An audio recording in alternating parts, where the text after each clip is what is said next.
Welcome to Grow Your UK Fashion and Textile Business with UKFT. I'm Tara Hounsley, Director of Communications, and in this episode, we'll be looking at how UKFT can support UK textile businesses in navigating challenges and seizing growth opportunities in today's rapidly evolving market.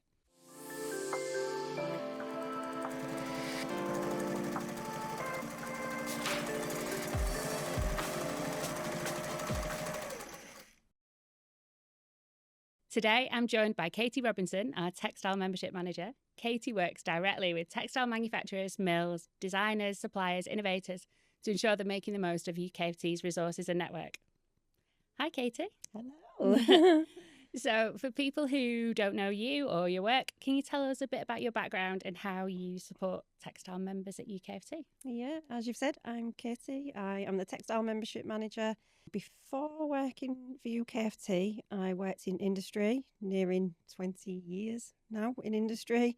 That was working across multiple businesses in design roles, manufacturing roles, even worked for a textile recycler at one point. And they were everything from independents to family-run businesses to big high street names. Depending on who you are in the textile supply chain, looks quite different. So we've got people like mills, we've got manufacturers, we've got processors, we've got merchants, we've got designers. It's a bit of everything across the textile supply chain. And I suppose this is related. Who typically who do you talk to within a business? I can work with anything from an independent right up to a global company. So it can be a designer, it can be suppliers, it can be manufacturers, it could be somebody within the compliance department, somebody in the ESG, it can be somebody in design, it can be somebody in the finance, it can somebody in it could be anyone across that business. What kind of resources are available to companies then? The tailored business advice, we've got a lot of experts, so that can be international business, skills and training, sustainability, innovation, manufacturing, compliance. We've got somebody at the end of your email to help with that. But resource wise, we have trend forecasting resources. The designers love that, and being able to see what is coming ahead the next 2 years helps them strategically plan. Yeah. We've got market intel reports, we have key events, we've got weaving conference, sustainability conference, the education partners conference, all really good events for people to come to, circulate, network, and do some business collaborations. The peer-to-peer networking as well, I think, is really interesting. And again, I suppose on the other side, the member reception and bringing all of the different parts of our sector together, that's really important as well, isn't it? It's bringing the textile industry together, but also being part of the bigger sort of network that's really important. As I say, I've got mills in the Shetland Islands, and for them to feel connected to something bigger, that they're moving in the right circles, that they've got the relevant information, that they've got some connections. That's the thing with the textile industry, isn't it? It's very geographically spread, and I suppose one of the key things is actually having a point of contact to bring all those people together. Mm-hmm. So there's obviously clusters where, there's sort of common people, but then there's companies that are doing similar things that are really in a different geographical place. So that's the benefit of this kind of network, isn't it? It's all about it's not a benefit to us, it's a benefit to our members. They need to have those connections. It's the key to unlocking trade, if you like, and unlocking problems and being part of something bigger. And yes, it's not easy for everyone to get to those events. So we have a lot of online events as well. We have webinars weekly. We have industry roundtables every quarter. Making sure people are connected is one of the biggest things that we are here for. We have experts through our associates as well, trusted, tried and tested. So that can be anything from funding, testing houses, intellectual property, ATA carnets. And then we have discounts and early insights onto certain things as well. The sort of benefits and resources, we've got a big resource library. It can be a guide, it can be a template, it can be anything a member really wants it to be, because we're member led. If the industry is sort of coming to us saying, we're not understanding this, we need help with that, we need guidance here. That's what drives the resources we create from that. And one of the things that we always say, isn't it? It's like a gym membership. Like you can join, but how you get the most of it, it doesn't work. Just having the membership doesn't get you fit. No, exactly. So, like another bit of my week, I can be going out to members, and if I, go on a site visit, favorite bit of my job, going on a site visit. You meet with your hard hat on and safety boots, hard hat. If you've been in a textile mill, you'll know that. But yeah, you get to speak to different people in the business, and then you'll see people. Oh, I didn't know we was a member of UKFT, because you're seeing somebody on the workforce floor. Mm-hmm. And telling them, yes, we are here. Users really come to the gym, like a gym membership. Mm-hmm. Come and use the equipment. Come and speak to the personal questions. trainers. Yeah. Come and look at what classes are on. Yeah. The more users, the fitter your business is gonna be. We were talking earlier about a knitwear manufacturer that you supported through a sustainability accreditation process. Do you want to tell us a bit about that? There, and we had a Scottish manufacturer who had some very high profile wares, shall we say, and they was accredited on that. And when they got audited, there's a lot of compliance measures in there. A non-compliance came out, which again was a bit alien to them. They couldn't understand why it had been a non-compliance. Put them in touch with our sustainability team, our compliance team, and our manager within there was able to turn that non-compliance around to a green-lighted compliance and put it to bed for them. That something like that would have cost that business, I do not even want to know how much, in consultant fees to try and rectify that or work it out. So it's about avoiding costly mistakes, it's saving time, and it's plugging into that network of companies, because I guess you see lots of different types of companies, don't you? You go out and see loads of different people, and quite often they're sort of common challenges, I suppose, that people are facing. Yeah, we've got common challenges, don't get me wrong, and then there's ones that are a bit further out there, and that's the purpose of UKFT. It's sort of like having, depending on what sort of day of the week it is, my job, it's either signposting or helping or being a friend or being a therapist. It can be a bit of everything, but chances are, if you've got a question in your business and you could potentially spend 3 days, 3 weeks, 3 months trying to find the answer to that question, it's time that people don't have. Been able to tap into a network of us with experts here that have been through it, lived it, we can normally get an answer quite quickly. Katie, can you walk us through some of the recent success stories where we've helped the industry to overcome some challenges? Everyone's got different challenges, but we try and tackle the big common challenges. With the textile industry, because it can be quite high energy usage, we was hearing a lot of manufacturers and processors saying, how do we navigate this? How do we improve our energy usage? So UKFT now administer the Climate Change Levy Agreement. It's saving the industry about 5 million a year. Yeah. If you can imagine wet processors, so dyers, finishers, doing a lot of heating, doing a lot of waterworks. We've got people in spinning, knitting, weaving, all high-end energy, machine-intensive processes. UKFT can help with gathering the data, liaising with the Environment Agency, and help look at strategies to reduce all that. Again, depending on who you are, the textile industry at the minute is really struggling on a skills front. Yeah. Or that's what they're telling us. So in the reactions to that, we've created things like the Young Textile Technician Training Fund. A lot of textile training is very specialist, and it can be quite costly to send people to manufacturers that are overseas. So the fund that we created with the help of delivery companies that we've got close relationships with means that companies can access 50% match funded to send people across to these expensive sort of training facilities, and it helps cover their travel, their accommodation, all the things that a company would struggle with.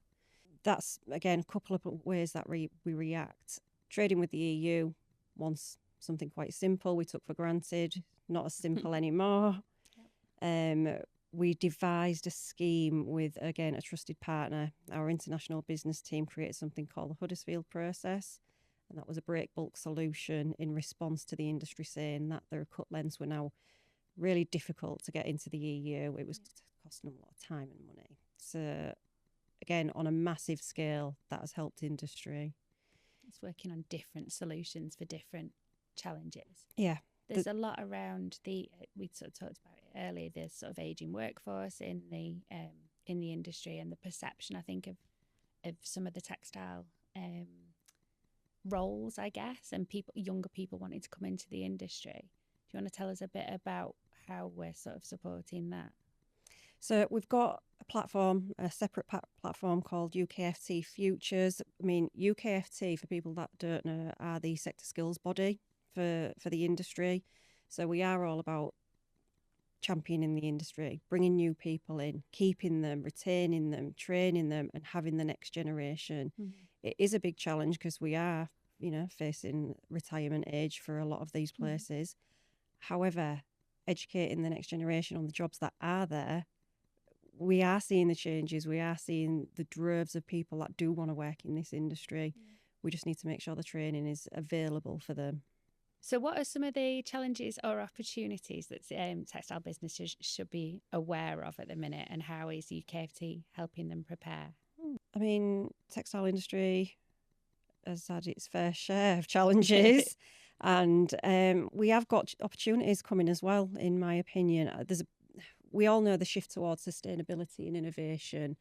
It's a massive opportunity. It shouldn't be ignored, and which is why we've got the sustainability team.